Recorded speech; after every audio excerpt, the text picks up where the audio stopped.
Good evening, high school football fans. Welcome to our first postseason edition of The Frenzy. I'm Frank Solkowski. She's Amy Zimmer. Rick Snow, Dave Williams, they'll be along shortly. And it was a nasty night across the area. Not only was it cold, it was wet. So wet, cold doesn't make for a fun time. Yeah, a lot of those this football season, but we still had plenty of good action. The South Carolina State playoffs already into the second round. We'll get over to the Low Country in a couple of minutes. First, we begin with the GHSA. That's right, first round kicking off all across the state of Georgia. And as always, plenty of local squads hosting first round matchups out at T.A. Wright Stadium. The Region 3 AAA champions, Jenkins Warriors, battling the rain, and Adairsville. Warriors up 14-0 in the second quarter, and that lead growing. Adairsville attempting a fake punt, not happening. The throw going to be picked off by Dejon Morgan, who proceeds to turn that pick into a pick six. Morgan to the house. It was 21-0 Jenkins. The Warrior defense having a field day. Big 22-member Tar Simmons off the corner for the sack. Meanwhile, the Jenkins offense doing what they do. Handoff goes to Damazio Harris, who bounced it to the outside. Harris going to walk in for the touchdown. 27-0. Coach Cameron, well, he had his squad firing on all cylinders Friday night. Adairsville looking to throw, and take a look at Morgan. Going to climb the ladder for the interception up there near midfield. Takes the Jenkins offense just one play to extend their lead. Guess who? Yeah, Damazio Harris going to bump it to the outside, gets to the sideline, and yeah, he's coming this way. Here he comes. And there he goes. Runs through one arm tackle right there, in for the touchdown, his third of the game. Jenkins into the second round after the big 41-0 win. Now just down the road at Memorial Stadium, Benedictine opening up the AAA playoffs against Monroe out of Albany. Cadets with the defense early in this one. Monroe throwing, ball going to be tipped, and John Dodd is there for the interception for the Cadets. Home team turning that turnover into points. Offense going to drive deep into tornado territory. They get on the board with a short touchdown run from LaShawn Brooks. It was 7-0. Monroe appears to have an answer. They've got the nice run coming up into cadet territory, but watch at the end of the play. Justin Thomas comes in, and he's going to rip the ball away, and then he proceeds to jump on that loose ball. The offense comes back on the field, and they quickly go back into the end zone. And we've heard this a time or two. Quarterback Holden Gerner to his favorite receiver, Gavin Stewart, for the touchdown. Cadets marching into the second round after the big 58-0 win over Monroe. Let's go out to the Hill for 6A action. Picking this one up in the third, 14-6 Richmond Hill Wildcats over ML King Lions. Wildcats, Jalen Rouse with the handoff to Ashad Robertson. He steers left for the big gain. No score on the drive, but Lions now in action. Michael Fern with the keeper. In comes Nathan Vickers. Yeah, Fern not going to try that one again. A big tackle for loss with the help of DeAndre Diggs. Rouse showing how it's done on the ground with a nice quarterback keeper. And then that sets up this pitch and catch. Robertson for the wide open lane to the house. Richmond Hill sends ML King back to Atlanta, taking down the Lions 28-12. Region 3A playoffs at McIntosh County Academy. The Buccaneers hosting Emmanuel County Institute Bulldogs. Buccaneers, Dalton McClelland, Trenton Johnson. He takes it. Gonna run the tightrope for a nice gain before taking down. A few plays later, McClellan in trouble, taken down on the handoff. Bulldogs recover to take control early. Buccaneers respond. How about Quayne Proctor and Josh Emerson with the big tackle? On the kick returns, Buccaneers Seth Maxwell. He goes and takes it, powering through. However, once again, ECI takes over. Reggie Blockett with the quarterback sack for the Chase Whitehead to scoop it up and take it to the end zone. Touchdown ECI. The Bulldogs go on the top. McIntosh County Academy 28-23.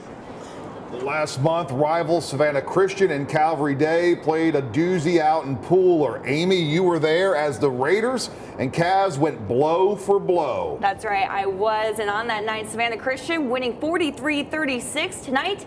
Same two teams meeting in a first-round matchup, and our Rick Snow was there to tell us what went down. Hey there, Rick.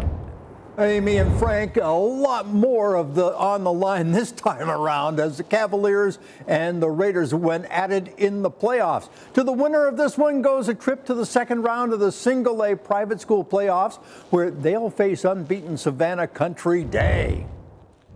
In the rain at Pooler tonight, Calvary Day holds a 21-18 lead over Savannah Christian at the half. Early in the third quarter, the Raiders are on the move as Thomas Carver finds Bryant Brantley open over the middle for a big first down. Then facing 4th and 1, Carver's sneak is stopped short, and Savannah Christian takes over on downs, and they were celebrating. The Raiders on the move as Spencer Robichaux rolls to his left and finds Jaden Hester for a huge first down. Marquell Brown caps off the drive with a 3-yard touchdown to put the Raiders in front 24-21 on what was becoming a very sloppy field. The Raider defense takes over. Thomas Carver looking to pass, but Cameron Powell sacks him for a loss. Late in the fourth quarter, the Cavaliers on the move as Carver finds Brantley once again for a first down. But the Cavs run out of time as Bradley Anderson breaks up a deep pass, and the Raiders go on to take their second straight win over Calvary, 31-21, and will face the Country Day Hornets at Saunders Field next week. At Morris Field in Daffin Park, the Bethesda Blazers facing Carolina Academy in the second round of the SCISA playoffs. The Blazer defense was having a good night as Reggie Gadsden stops the Bobcats for a loss early in the game.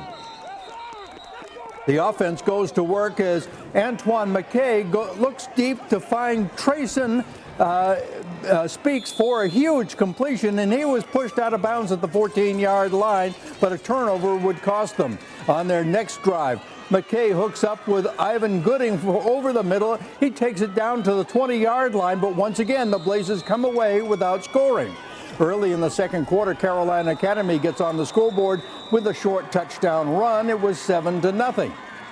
But Bethesda, they would fight back and take a 14-7 lead in the second quarter and go on to a 44-28 victory to move on to the championship game next Saturday in Columbia.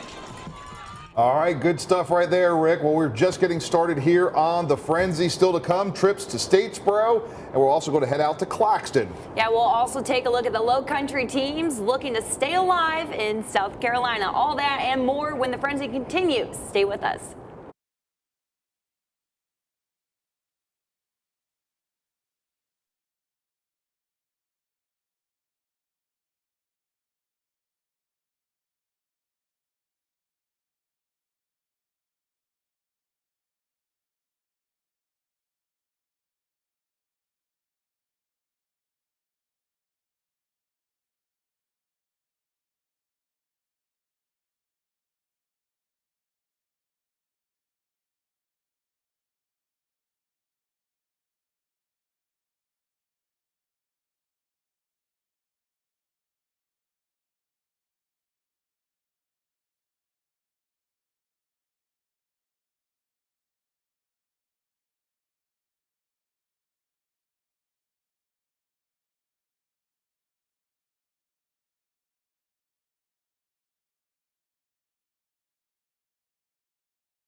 And welcome back to the Frenzy here on WJCL 22 News at 11. We'll get to the Low Country in just a couple minutes. Dave is standing by. First, we need to check on Claxton, Statesboro, and Bullock Academy. Claxton and BA at home, but the Blue Devils on the road at Dutchtown tonight.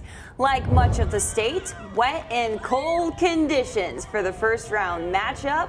The Statesboro defense was holding the Bulldog offense in check with a scoreless game until, with 8 seconds left in the first half, Bulldog quarterback Horrendous Fed takes off on a scramble and scores the 14-yard touchdown as time expires, giving Dutchtown a 7-0 lead. The Bulldogs go on for 2 more scores in the second half, including this touchdown run by Fed. Statesboro eliminated from the postseason after being shut out by 5th-ranked Dutchtown 20-0. All right, let's get out to the Pecan Grove. Claxton hosting Schley County. Tigers trailing in the second half, trying to get the offense going in this one, but this short pass not going to be enough for the needed yards on 4th down. So the visiting Wildcats, going to take over. They're having a little more success on offense. Trent Bivens got the tough run here to get a couple yards, get their offense going. A couple minutes later, Landon Daly going to get the call. He's going to find some room to roam off the left side. Schley County, yeah, they were moving into Claxton territory. The visitors then going to extend their lead moments later. Back to Mr. Bivens. This time he's going in off the right side for the touchdown. Rough night for Claxton in this one. Schley County with the win going away, 46-24 the final. GISA now, Bullock Academy hosting Tiftaria. Gators trying to get that running game going early, but the Panthers up for the challenge. Bullock Academy, though, finds a little something later in the opening quarter as Jake Wasden goes in for the touchdown, giving the Gators the early advantage right here. There it is, in for score. Tiftaria going to strike back. They're going to do it in the air. The pass, this one going up to Dylan Harbert, and he's all alone in the open field. See you later. Number 2 going to take it the distance for 6 with the point after. Game was tied up. The visitors would grab the lead later in the first half. Again, it's going to be in the air. Will Ross is left wide open. Coming up right here.